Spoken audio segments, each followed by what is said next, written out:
Hi, everybody. Welcome. I am Heather Nelson. I'm a corporate partnership specialist and the founder and leader at Bridge Raise, a corporate fundraising consulting firm. And today I'm here live to talk to you about what's emerging in corporate partnerships right now. Please do join me in the chat. Let me know where you're from, what's on your mind. As I'm talking through some slides and ideas I have today, I'd love to hear your thoughts as well. And if there's any questions, I'm happy to try to answer them. If I don't have a chance to answer them while I am live, I will follow up in the comments. So please definitely do put your questions there and I can answer from there. So tell me how you're doing. It is quite a vortex of things going on in the world right now that are affecting corporate partnerships. And that's why I thought I'd come on and talk about this today. I know that it's a lot and there's new information constantly. And I'm hoping that my insights, having seen corporate partnerships happening with so many different clients and talking to leaders in the sector and keeping up to date on all the things will give you some insights that you'll find helpful so that you can move forward. Because ultimately, corporate partnership success comes from taking action. And we all need to take action to see partnerships come to fruition. And so I'm really hoping that through this conversation, you'll feel motivated to take some action. Okay. So I don't always use slides for my live presentations, but I am going to do that today because I have a bunch of things I want to make sure I cover. And also because there are some references and articles and things like that that I'm going to speak to, and I want you to be able to follow up on them. Do know if there's any references that's in here that you can't find easily or you want me to help you with, you send me an email or a DM in the LinkedIn chat, and I will definitely get you the details that you need. Okay. This kind of information I do share regularly in my email list, to my email list. And so if you want be up to date all the time, make sure you're following my email list, which the link will be in this presentation. But let me get started now. Today's session is not about predicting the future. I wish I could do that. Honestly, right now it would be super convenient. But it also is not a gloom and doom session because that's not where I live. I do feel hopeful and abundant. And even if there is some indications of contraction or limitations that we're going to talk about today, I'm also looking for strategic ways to continue to move forward. So that's what we're gonna do. Okay. So as I already said, I'm a professional fundraiser, a corporate partnership specialist. There is the QR code. Let me make this bigger for you for a second here so you can get that super easily. And this is the link for my email list so that you can follow along with insights that I have along the way. Okay. Oh, shifting back here so you can see my face while I'm talking.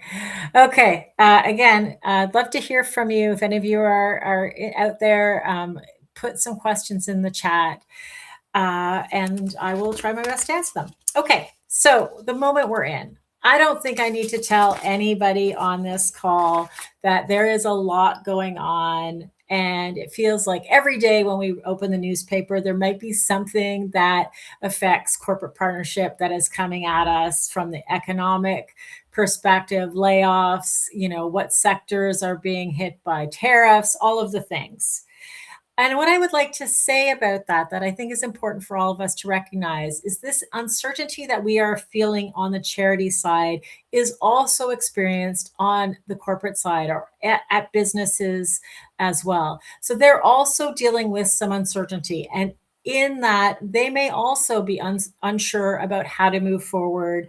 And so it's going to be very important as you're planning your outreach and your conversations to be mindful of the collective uncertainty. And therefore, what can you do to make saying yes easier? What can you do to add clarity, to lower confusion, and together come to a win-win scenario. So that's really what I'm looking for when we're talking to charities about their corporate partnership outreach. How can they make their offers clear, concise, and add to clarity and confidence and security, and not to the uncertainty and turmoil that is going on?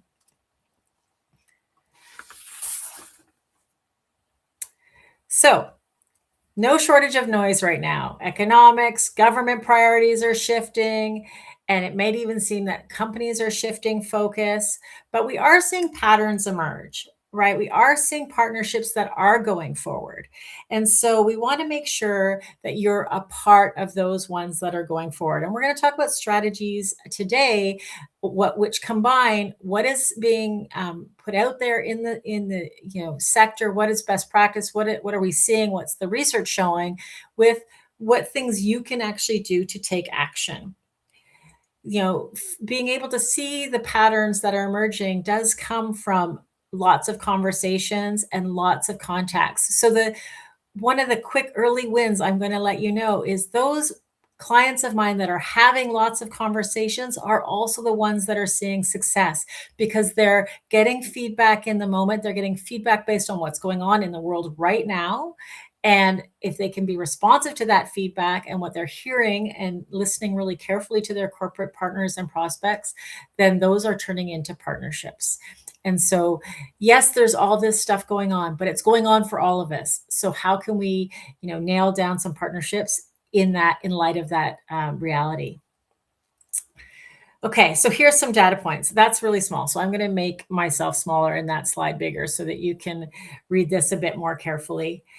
I just want to start with this. The data is super helpful, and I read all the research reports and I share findings on LinkedIn regularly and in my email newsletter regularly about what I'm seeing from those data points and what you can take from those data points and use to your advantage.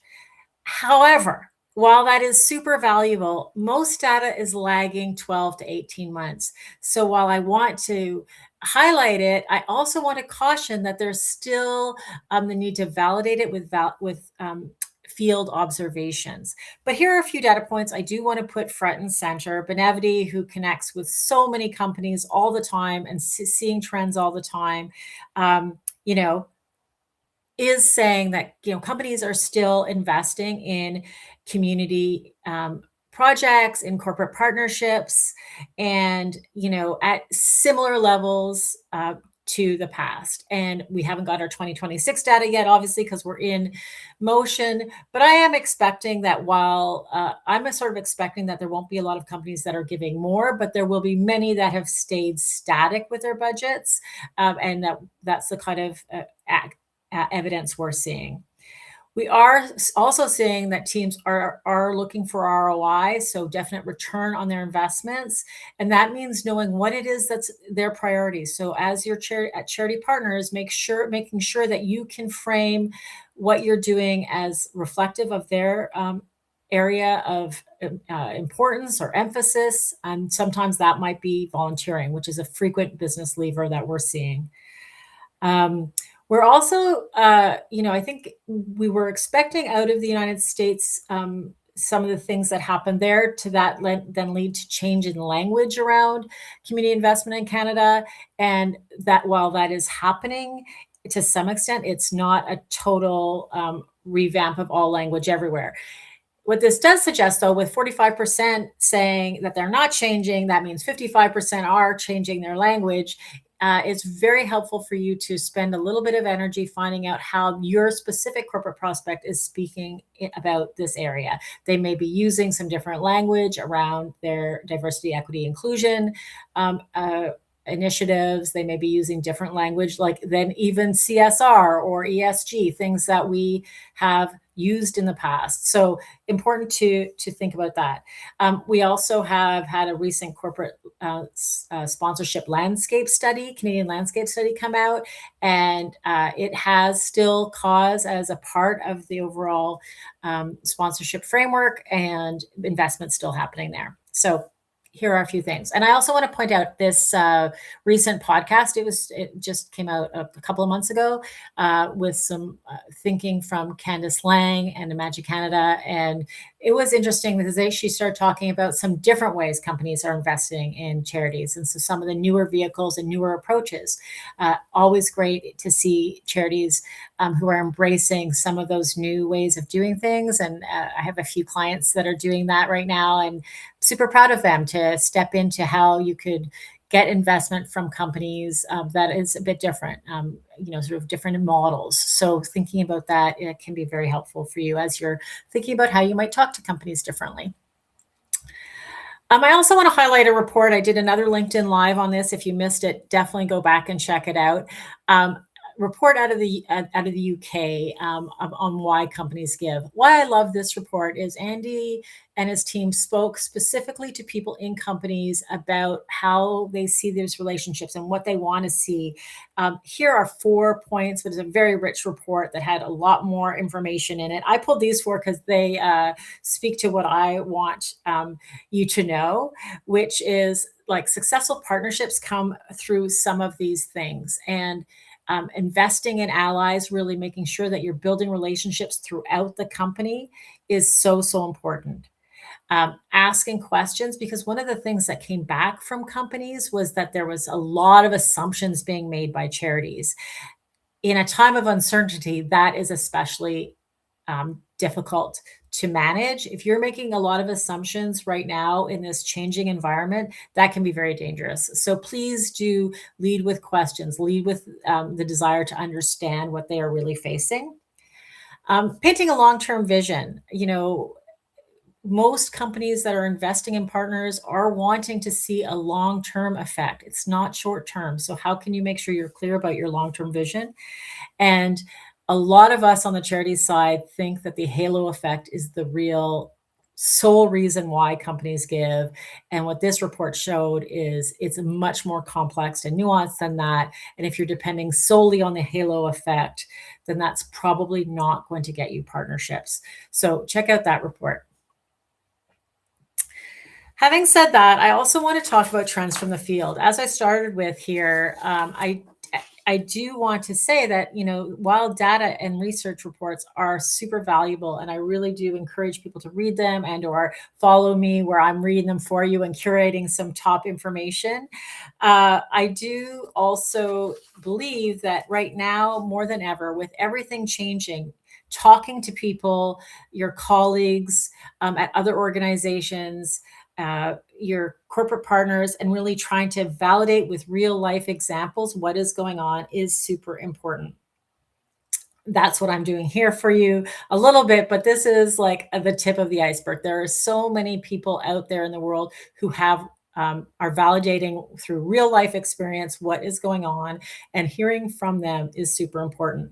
Next week, I'm going to the Greater Purpose Conference out in Vancouver, and I'm really looking forward to that conference from that point of view. It will be a chance for me to listen to a bunch of different companies and charity partners, talk about what's working for them. And I do believe that from this, I'll be able to collate some new trends and some new ideas, which I will share with my email list later this month. And I encourage all of you to be looking for opportunities to get in rooms where you can hear the water cooler chat about the trends from the field. Having said that, I've collated a few that I've been hearing recently from my clients and different sector conversations I've had. One thing I'm hearing over and over again, still no data to validate this, so this is anecdotal, is that budgets are seeming to concentrate in fewer, deeper relationships. So companies are still building their partnerships, but they may be focusing on less total partners, maybe even leaving some areas of funding to focus further on ones that they've established as priority areas. So fewer, deeper relationships. That means, my philosophy of relationships first is super important. You need to be building and nurturing those relationships so you stay one of the charities that's in the loop. Companies are so that sort of consolidation is also happening inside organizations, where instead of having corporate partnerships in a lot of different departments, we are seeing the number of departments involved can be more centralized or is being consolidated. That doesn't mean the number of people involved are being consolidated, though. All the most recent data is showing that there's a lot of people at the table discussing who they're going to partner with. And so you really do need to be thinking about how are you um, bringing all of those people on board, especially if you may only be talking to like one or two of them. So, important thing. We have heard from quite a few of our clients and different people in the sector that renewals are taking a little bit longer. I do hypothesize that might be because there's more people involved in the decision. And on the other side, also that if budgets are uncertain, that there's some waiting for more information. So it may not be something you've done. Why I think that that's a super important thing for you to be aware of is so that you can make sure that you're stewarding people and you're following up and you're staying top of mind during that renewal period. You're not just waiting, right? You can wait while also being kind of, surrounding them with good stories and follow up and very positive interaction. And then the last one I want to bring up is there are well-known companies that do give a lot of money, and we don't want to forget about them because there's real reason why everybody goes after them. In some cases, they are giving the greatest portion of money in our country.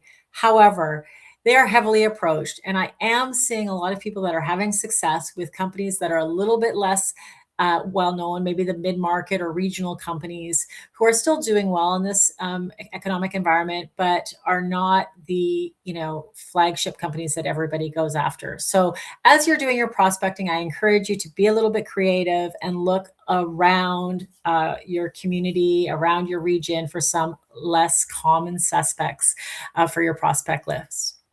As I said, these are directional observations and based on me collating anecdotal evidence across a whole bunch of conversations.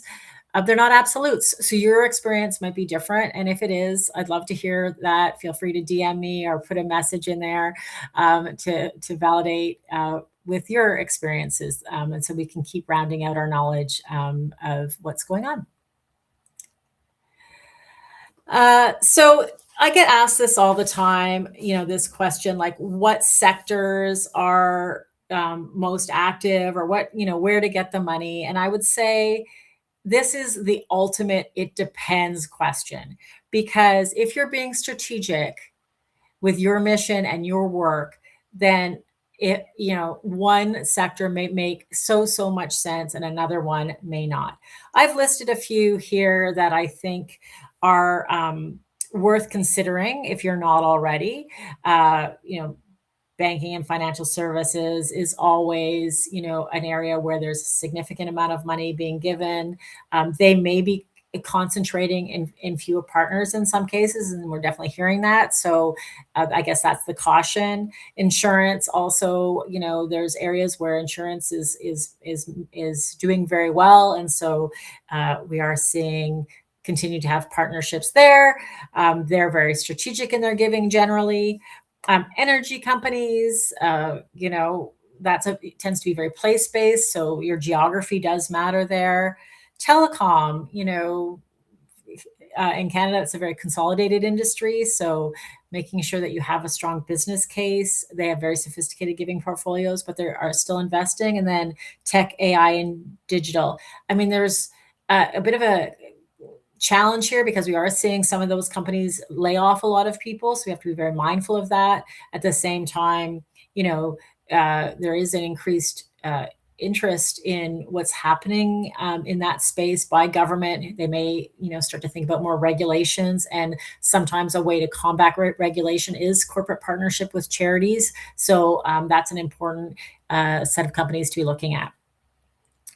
Ultimately, though, read the business news for the sectors you're prospecting so that you know what is going on with those specific companies.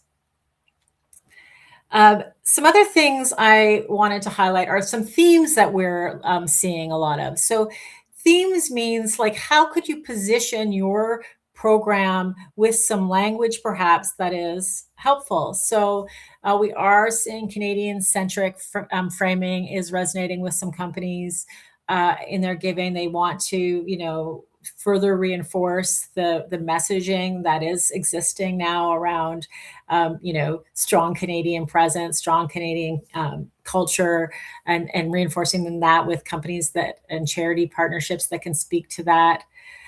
On the flip side, we're also seeing, increased focus and commitment to this sort of place-based or community-based investment. That's always been in a lot of companies' language, but we are seeing more high-profile local projects, crop up. So I think that if that's your story, don't be afraid of sticking with it.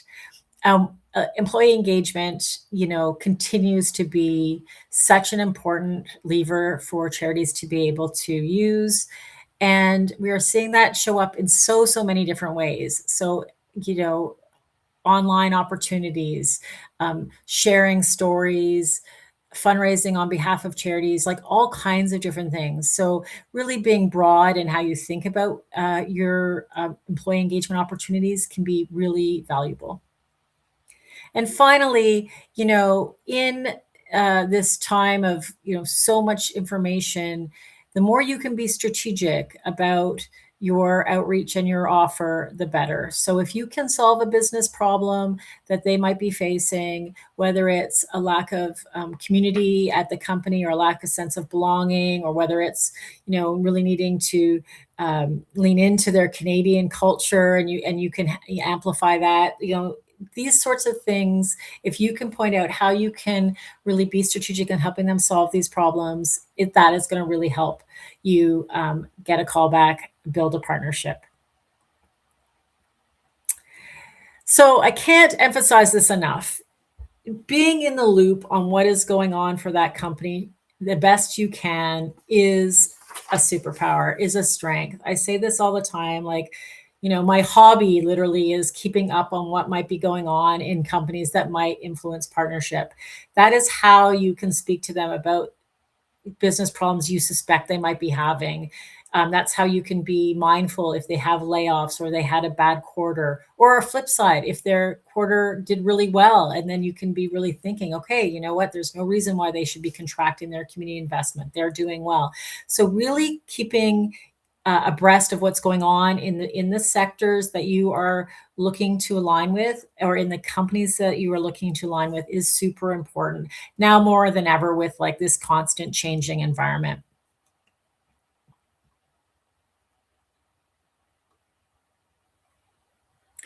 So my take, I guess this is a bit of a like summary of what I've just said. Being clear matters. When people are experiencing a lot of chaos, a lot of overwhelm, the more simple and the more clear that you can be, the better. You want to align your language. If this organization is an organization that has, because of external pressures or internal strategy, changed the language that they're using, in terms of maybe diversity, equity, inclusion, maybe in terms of how they are dealing with women's issues, you need to think about how you want to enter that conversation. I am not suggesting that if you're a women's organization, you stop using the word women, but I am suggesting that if the company is now using some different language, that you need to think about, is that the right company for you to approach? And if so, how are you going to align on a language level in a way that's going to work? So thinking about that in advance is super important. I do think that place-based, or the ability to talk about work that's in proximity to the office or the company that you're talking to, is important. And if you're a national organization that has the ability to be both national and local at the same time, that is a real strength, and you want to make sure that you highlight that. And finally, employee engagement is expected as a part of the vast majority of offers, not all of them, but a lot of them. But it's not usually the only component. So making sure that you're balancing that is included, but not the only thing, is a really good strategy for your proposals. So I don't want to leave you without some tactics that I think are practical that you can use right now. These are bringing together all these, sort of little tidbits from along the way and putting them on one slide. So really, I think now more than ever, it's difficult, even if you do your homework, to know what's really happening inside the company because things are changing so frequently. So I do always encourage to lead with questions, really look to validate your assumptions, and then pitch a proposal after you've got some of that knowledge. If that might mean in some cases attending webinars or speeches by the leaders, things like that, because it is true that companies do have a hard time meeting with every single charity, and so they may not be able to do that. So how can you learn and then ask a question to validate your assumption in a quick email, or put together your proposal in a way that is super clear and allows for questions and validation? Build your internal champions. This has come through in a number of pieces of research that there are a lot of people making these decisions, and the more people you have on your side, the better. And that means that they understand what you do at the very least. They don't need to know everything about the proposal, but that they believe in your organization, that they can give a credibility endorsement to your organization, but recognizing that there's multi levels involved, sometimes multiple departments. Your materials need to support that, and having champions needs to support this. Be framing the long term from the beginning, even if you are looking for money that's very short term. Seeding the longer term idea right from the start so that there's a build is a strategy that I see work all the time, and I really, really validate as a great strategy. If you haven't recently looked at your offers or your frameworks and what you're putting in front of companies, now's a good time. Really making sure that you're incorporating both an element of gratitude, like how are you going to say thank you visibly or inside the company, as well as how are you adding business value? Is there ways that you're really supporting that company's priorities? And that might not be inside their company, although it might be. It could also be what they want to see happen in the world. Is it an environmental priority, a youth priority, a seniors priority? How are you feeding that priority? And then diversify your prospect pool. I really do think that, it's the obvious players are the obvious players for a reason. They do dominate in terms of the amounts of their investment, and that's not an accident. At the same time, if you can reach out to mid-market or different kinds of companies that are not, the main people that everyone's talking to, you can get some really awesome and unique partnerships that way, and that can really serve you well. I just want to say, you can't control the economy. I think we all know that. We cannot control every corporate budget. And, sometimes we won't even know what's happening there. But what you can control is how you show up, how you demonstrate professionalism, how you ask questions, how you build relationships, how you are clear with your offer, and how you invite people into your community and into your organization. These are things that you can really manage, and all of which are proven to make a real noticeable difference in corporate partnership. So while all of the noise is happening, if you want to focus your efforts on these sorts of things, that is where we're seeing the most success. And you can't block out the noise. We all know what's happening, but you can control the areas that you are responsible for. So the three things to try. I'm trying to boil this down. I'd love it to hear from you in the chat what you might want to try from what I've said today. But here are a couple of little ideas that aren't that hard. It's spring where I live. There's so many conferences, so many luncheons, so many things. Get out in the world and meet some people. Build relationships. That is the most likely thing to help you turn it into a partnership. Get out there and meet people. Go to one of those conferences, go to one of those luncheons, and make that happen. Spend time on your offer and just getting as clear as possible on what you can say simply, what someone can say yes to easily. The last thing we need to do is contribute to the complexity that is going on in the world. Let's make it as easy as possible to get these corporate partnerships started. And follow up. All of us are getting so much information, so many emails, so many things.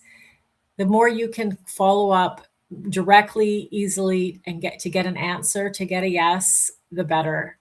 So I encourage you to follow up so that you don't get forgotten. We are all needed. The charitable sector is needed now more than ever. Trust yourself to take compassionate action.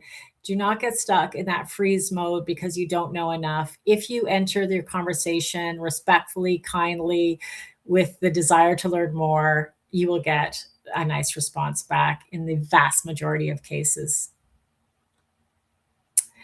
Again, here's my newsletter if you'd like to hear my takeaways after the Greater Purpose Conference, or if you have any questions, don't hesitate to reach out. You can connect with me on LinkedIn.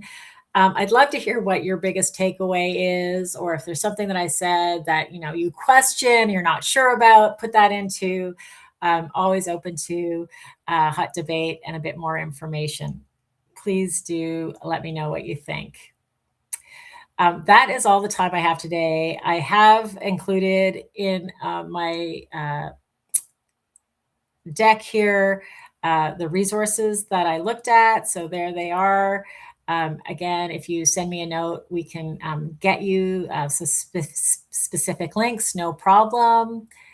Again, reach out here if you'd like to chat more. Thank you so much, everybody, for joining today. I really appreciate you taking the time. I look forward to any questions. My final word, I know there is some noise out there, but you can do this. Reach out strategically, kindly, and I feel that corporate partnerships will be just around the corner for you. Okay, take good care. Bye for now.